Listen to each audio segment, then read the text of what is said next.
15 नवंबर है। बिहार की राजनीति की, बिहार में सुशील मोदी को लेकर, सुशील मोदी उप मुख्यमंत्री थे, लगातार बीजेपी के उप मुख्यमंत्री रहे और एनडीए की सरकार में, बिहार में मुख्यमंत्री नीतीश कुमार की सरकार में लगातार उप मुख्यमंत्री सुशील मोदी रहे। मैं आपको बता देना चाहता हूं कि अब आज सुशील मोदी ने एक ट्वीट किया है। तो ट्वीट में उन्होंने अपना दर्द बयान किया है। लिखा है कि लगातार 40 वर्षों से मैं अपने राजनीतिक जीवन में हूँ, लेकिन मैं कार्यकर्ता होते हुए मेरा कार्यकर्ता का पद कोई छीन नहीं सकता है। कई तरह की बातें सुर्खियों में हैं। बिहार में मुख्यमंत्री 7वीं बार अपना पदभार ग्रहण करेंगे। बिहार के मुख्यमंत्री नीतीश कुमार। अल्पसंख्यक परिवार में क्या चर्चा है। समाजवादी पार्टी के बहुत पुराने नेता है रूमी जी। रूमी जी से मैं विचार लेता हूं कि क्या चर्चा रूमी जी कर रहे हैं। रूमी जी नमस्कार। क्या आपको लग रहा है कि बिहार की राजनीति के बारे में, बिहार में मुख्यमंत्री नीतीश कुमार 7वीं बार पदभार ग्रहण करेंगे, क्या लग रहा है? ये तो नीतीश जी को ये सोचना चाहिए कि जनता ने उनको रिजेक्ट कर दिया है। जनता ने उनको रिजेक्ट किया है, जिसकी वजह से उनका सीट कम हो गया है। अब ये जिस कारण से भी हो, जब सीट कम होता है, इसका मतलब है कि कहीं ना कहीं पर आप जनता की आकांक्षाओं पर खरे नहीं उतरे हैं। तो मेरा मानना है कि आज ये फिर एक बार साबित होने जा रहा है कि नीतीश जी परिस्थितियों के मुख्यमंत्री हैं। कैसे परिस्थितियों के नेता हैं नीतीश कुमार जी? देखिए, बड़ी बात कह दी है रूमी जी ने, कह दी है। जब भागलपुर जेल से साउद्दीन साहब बाहर आए थे तो उन्होंने कहा था कि बिहार के मुख्यमंत्री नीतीश कुमार परिस्थितियों के नेता हैं। देखिए, रूमी जी ने वही बात दोहराई है। क्यों कहा रूमी जी आपने ये बात? ये तो डाटा बता रहा है। हाँ। ये डाटा बता रहा है कि उनको जो है जनता रिजेक्ट कर चुकी है। हाँ। और कहीं ना कहीं पर उनको अपनी नीतियों को फिर से समीक्षा करना होगा। हाँ। ये बातें जो हो रही थी, नीतीश जी जो क्रेडिट लेते हैं कि हमने शराबबंदी कर दी, और इसका जो है आप जीता जागता मिसाल जो है यही है कि औरतें आज भी परेशान हैं शराबियों से, और जिसकी वजह से जो है कि कहीं ना कहीं पर डेली कहीं ना कहीं पर जो है शराब की जो खेप पकड़ाती है। तो ये यहाँ पर लूज प्रशासन पर नीतीश जी का कंट्रोल नहीं रहा, जिसकी वजह से प्रशासन की ढिलाई की वजह से शराब की स्मगलिंग हो रही है।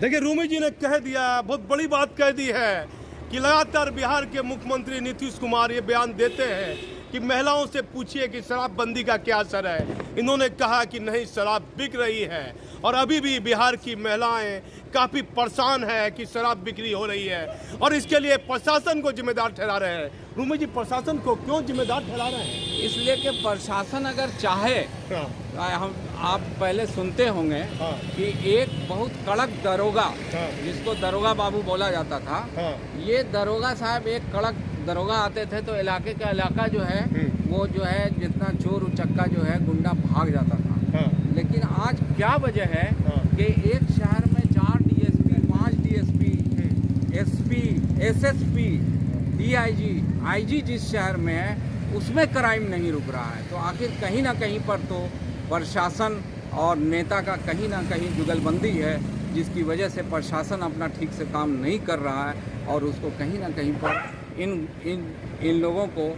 ऊपर से कोई जिससे कि इस तरह का कांड होता है। तो शराब बिक रही है, आप मानते हैं इस बात को? जी, अगर आपको, मैं नहीं मानता हूँ, पूरा जो है कोर्ट मान रहा है। आप चले जाइए जेल, आप शराब का जहाँ पर जो है कोर्ट है वहाँ देखिए, रोज़ चालान कट रहा है, रोज़ जेल जा रहे हैं शराब पी करके। अच्छा, बिहार में मुख्यमंत्री नीतीश कुमार बन रहे हैं, क्या लगता है तो बीजेपी के बड़े नेताओं की जो बात चर्चा में है कि बीजेपी लगातार नीतीश कुमार को कमजोर कर रहा है, काम तो नहीं कर रही है? देखिए, ये तो जग जाहिर हो गया कि नीतीश जी का सीट कम हो गया, भाजपा का सीट बढ़ गया। और ये सारा खेल जो है पूरा हिंदुस्तान, सारे हिंदुस्तानियों ने देखा कि एक जो एलजेपी को जो बैकिंग हुआ, और जिसका खुद चिराग पासवान जी ने जो है अपने आप को ऐलान किया कि मैं हनुमान हूँ मोदी जी का उन पर एक भी टिप्पणी नहीं आया, और अभी तक उनको एनडीए से बाज़ाब्ता नहीं निकाला गया है। नहीं तो ये तो एकदम साफ जाहिर है कि इनको जो है एनडीए से हटा देना चाहिए। कहीं ना कहीं पर भाजपा का जो है बैकिंग है इसमें। तो क्या नीतीश कुमार के साथ एक सोची समझी राजनीति की जा रही है? ये तो चर्चा आम था, ये चर्चाएं आम था कि नीतीश जी को कमज़ोर करना है, जदयू को कमज़ोर करना है, और भाजपा को। क्या लग रहा है आपको, कुछ समय के लिए इनको मुख्यमंत्री बनाया जा रहा है? ऐसा तो लग रहा है कि इनके साथ कुछ ऐसा होगा जिसको इनको दबाव बनाया जाएगा, और दबाव ये नहीं झेल पाएंगे तो ये ऑटोमेटिक ये गद्दी छोड़ करके जाएंगे। ये तो किसके कौन मुख्यमंत्री बनेगा आपके हिसाब से? तो जाहिर सी बात है, अगर ये दोनों आपस में जब जदयू और भाजपा जब तालमेल में है और फिर इनके जो है पूर रहा है, सीट पूर रहा है, बहुमत पूर रहा है, तो जो बड़ी पार्टी है फिर वो बनेगा। तो क्या लगता है यदि नीतीश कुमार को 1 साल के बाद या 1.5 साल के बाद मुख्यमंत्री पद से हटा दिया जाता है तो कौन मुख्यमंत्री बनेगा बिहार में? ऐसा लग रहा है कि फिर नीतीश जी अगर अपनी पार्टी को नहीं संभाल सकेंगे और भाजपा से नाता नहीं तोड़ेंगे तो फिर भाजपा ही से कोई मुख्यमंत्री बनेगा। तो कहीं ना कहीं भाजपा के बड़े नेताओं की चाल है ये नीतीश कुमार के खिलाफ? ये तो डायरेक्ट जिम्मेदार हैं इसके लिए। कौन जिम्मेदार है? भाजपा के जो रणनीतिकार हैं। कौन रणनीतिकार है? आपको किसका डर है? आप तो बहुत पुराने नेता है। नहीं, हमको क्या डर है? जेपी नड्डा साहब होंगे, अमित शाह जी होंगे, प्रधानमंत्री जी होंगे, यही 3 आदमी की तो टीम है अभी। देखिए, रूमी जी ने एक बड़ा खुलासा कर दिया है। यदि बिहार के मुख्यमंत्री नीतीश कुमार जो अब 7वीं बार होने वाले हैं, यदि वह मेरा चैनल देख रहे हैं तो मैं आपको बता देता हूं, इन्होंने कह दिया कि भारत के प्रधानमंत्री नरेंद्र मोदी, अमित शाह और जेपी नड्डा कहीं न कहीं एक बड़ी राजनीतिक चाल चल रहे हैं नीतीश कुमार के साथ। क्या कहा आपने? यही कहा? हाँ, मैंने ये कहा और खुल करके कहा। पूरा एक बच्चा तक समझ रहा है, जो राजनीति समझता है वो ये समझ रहा है। क्या बिहार के मुख्यमंत्री को इसका नुकसान होगा? नुकसान तो हो गया इनका, ये तो आप कमजोर परिस्थितियों के मुख्यमंत्री रहेंगे। हाँ। क्या आपको लगता है बिहार की राजनीति का भविष्य आगे चल के क्या होगा रूमी जी? भविष्य तो उज्जवल है, राजनीति है, राजनीति तो भविष्य हमेशा उज्जवल, राजनीतिक सोच के तहत जो है भविष्य उज्जवल ही रहता है। कोई हम भविष्य, लेकिन नीतीश कुमार का राजनीतिक भविष्य बिहार में क्या होगा? अब ये तो वो कितना प्रेशर झेल पाएंगे, क्योंकि उनका अब उम्र भी हो रहा है। क्योंकि अभी आपने सुना भी होगा कि मतलब जब उम्र ढलता है तो कहीं ना कहीं पर डिसीजन लेने में जो है आदमी कमज़ोर पड़ जाता है। तो इनकी उम्र के हिसाब से फिर अब ये अगर प्रेशर झेल पाएंगे तब तो ठीक है, नहीं तो फिर ये। क्या लगता है रूमी जी आपको कि बिहार के मुख्यमंत्री नीतीश कुमार जो 7वीं बार पदभार ग्रहण कर रहे हैं, बीजेपी का कितना प्रेशर दबाव झेल पाएंगे?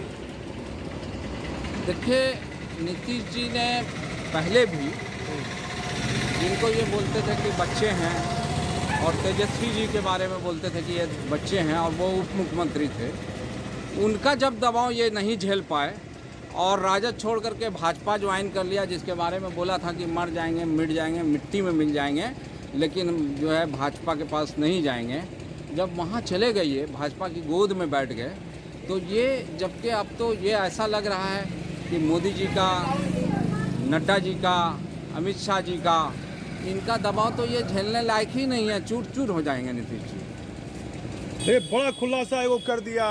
समाजवादी पार्टी के जिला अध्यक्ष हैं रूमी जी, इन्होंने कहा कि जब तेजस्वी यादव जैसे युवा नेता का दबाव माननीय मुख्यमंत्री नीतीश कुमार जो 7वीं बार पदभार ग्रहण वो नहीं झेल पा रहे हैं, तो प्रधानमंत्री, भारत के प्रधानमंत्री नरेंद्र मोदी, अमित शाह और जेपी नड्डा का दबाव ये कैसे झेलेंगे? बड़ी बात कह दी समाजवादी पार्टी के जिला अध्यक्ष हैं रूमी जी। अब देखना यह है इनकी बातों में क्या सच्चाई है, यह आने वाला समय बताएगा।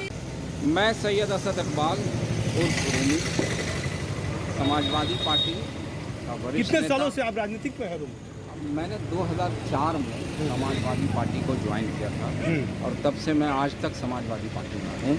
अभी निवर्तमान विधायक हूँ। देखिए, रूमी जी थे, इन्होंने काफ़ी कुछ कहा है। अब देखना यह है कि आने वाला समय बिहार की जो राजनीतिक है कई तरह की खिचड़ी पक रही है।